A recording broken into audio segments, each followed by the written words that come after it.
Marwadi university మంచి భవిష్యత్తు కోసం తెలుగు విద్యార్థులు ఇష్టపడే యూనివర్సిటీ.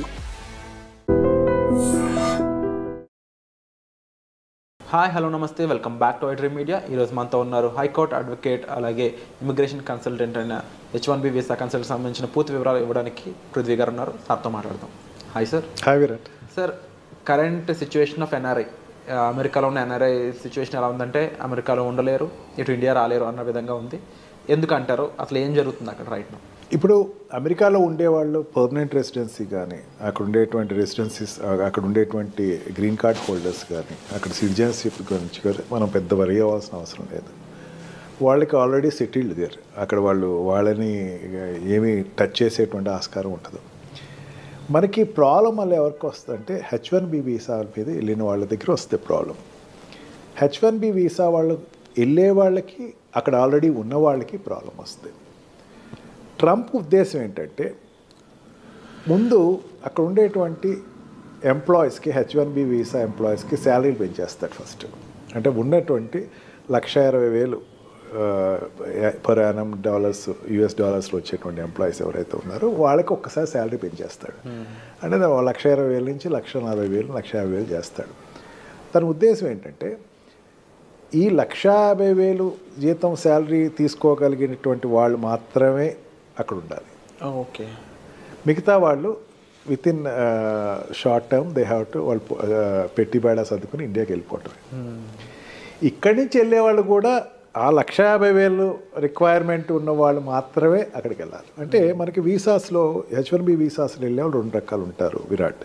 ఒకళ్ళు ఏంటంటే కంపెనీ స్పాన్సర్ ఉంటాడు. అంటే ఏదో కంపెనీ, అతను ఎక్కడో పని చేస్తున్నాడు, ఆల్రెడీ తన ఒక కంపెనీలో పనిచేస్తున్నాడు అనుకుందాం.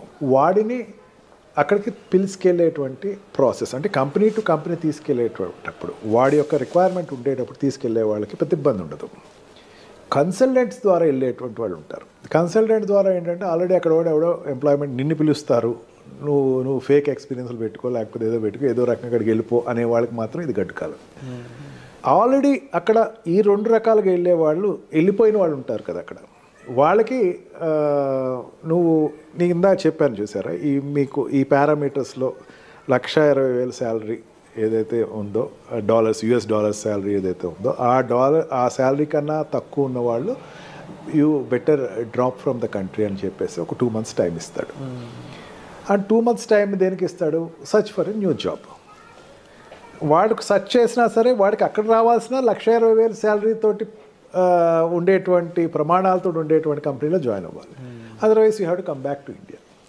నథింగ్, అక్కడ ఎంప్లాయీ ఎవరంటే it's nothing A contract labour. ఇక్కడ నుంచి కాంట్రాక్ట్లో అక్కడికి వెళ్తాడు. 6 months to 2 yearsలో కాంట్రాక్ట్లో వెళ్తాడు. వెళ్ళిన తర్వాత రెగ్యులరైజ్ అవ్వడం, అంటే వాడు అక్కడ ఉండేటువంటి what we call green card కానీ, అక్కడ రెసిడెన్సీ పర్మిషన్ కానీ రాదు వాళ్ళకి. వాళ్ళు ఇంకా గాల్లోనే ఉంటారు. అసలు రెసిడెన్సీ పర్మిషన్ రావాల్సిన వాళ్ళు ఇంకా 60 లక్షల మంది ఉన్నారట అక్కడ. ఇంకా 60 లక్షల మంది ఉన్నారు. ఓకే. వీళ్ళందరికీ ఎప్పుడు రాను, వాళ్ళు 3 phases వైజ్గా వస్తుంది. వాళ్ళకి ఫేస్ వైజ్గా రావాల్సి ఎప్పుడు వచ్చిన వీళ్ళకి, I'm not talking about Indians, world వైజ్గా ఉండేటువంటి అక్కడ USలో ఉన్న వాళ్ళు 60 లక్షల మంది. వీళ్ళందరికీ రావాలి.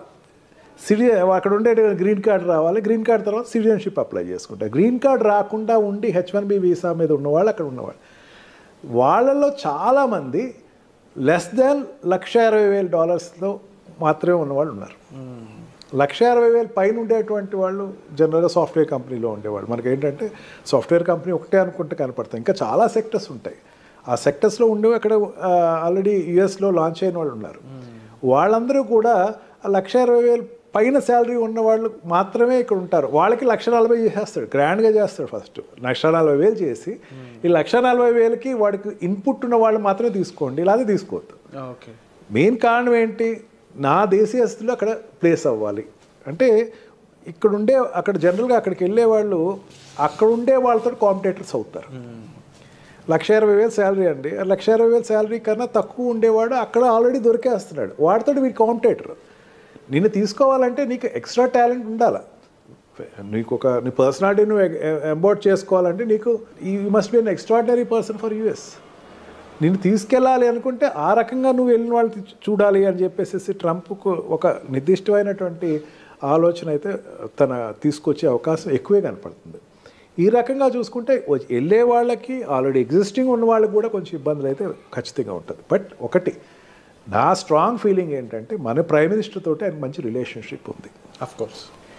అని చైనాకున్న వ్యతిరేకత ఇక్కడ టార్గెట్ అంతా కూడా చైనా వాళ్ళ మీద ఎక్కువ టార్గెట్ ఉంది, కానీ ఇండియన్స్ మీద అంత ఎక్కువ టార్గెట్ అతనికి లేదు.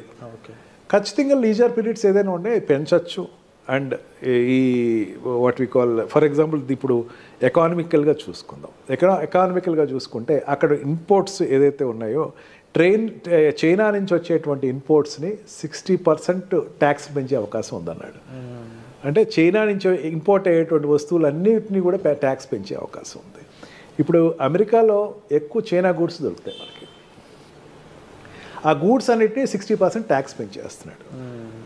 ఎందుకంటే డిస్కరేజ్ చేయటం కోసం అని చెప్పేసి తనకి మెయిన్ ఉద్దేశం అది. ఈ రకంగా ప్రతి సెక్టర్స్లోనూ అతనికి ఈ చైనాని ఎంత డిస్కరేజ్ చేయాలి అని ఉంది. He got good friendship with Indian prime minister. Indian తోటి మంచి రిలేషన్స్ అయితే ఉన్నాయి. మెయిన్ ఏంటంటే చాలామంది అనుకుంటూ ఏంటంటే ఇండియాకి చాలామంది H1B వీసాలో ఇండియాకి వచ్చేస్తారు, లేకపోతే ఇండియా వాళ్ళు చాలా ఎఫెక్ట్ అవుతారు. కానీ మరి నాకు స్ట్రాంగ్ నమ్మకం ఏంటంటే ఇండియాతోటి రిలేషన్స్ ఎస్టాబ్లిష్ అయితేనే తనకి చైనాతోటి పోటీ పడవచ్చు. అంటే ఈ సౌత్ ఏషియన్ ఏరియాలో చైనాతోటి పోటీ పడే పెద్ద కంట్రీ ఇండియాయే కనపడుతుంది. ఇది ఇప్పుడు కాదు, ఫస్ట్ టర్మ్లో కూడా అదే అతను ఎక్స్పోజ్ అయ్యాడు.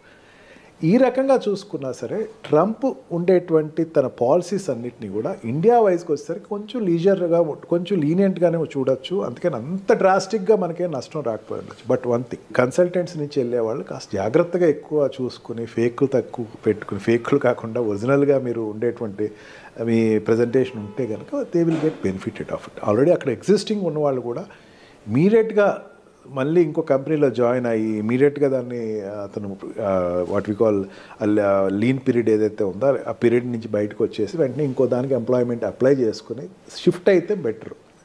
అదర్వైజ్ ఒక రోజు ఏదో ఒక రోజు ఒక పరిస్థితి వస్తుంది, where you have to come out of the country.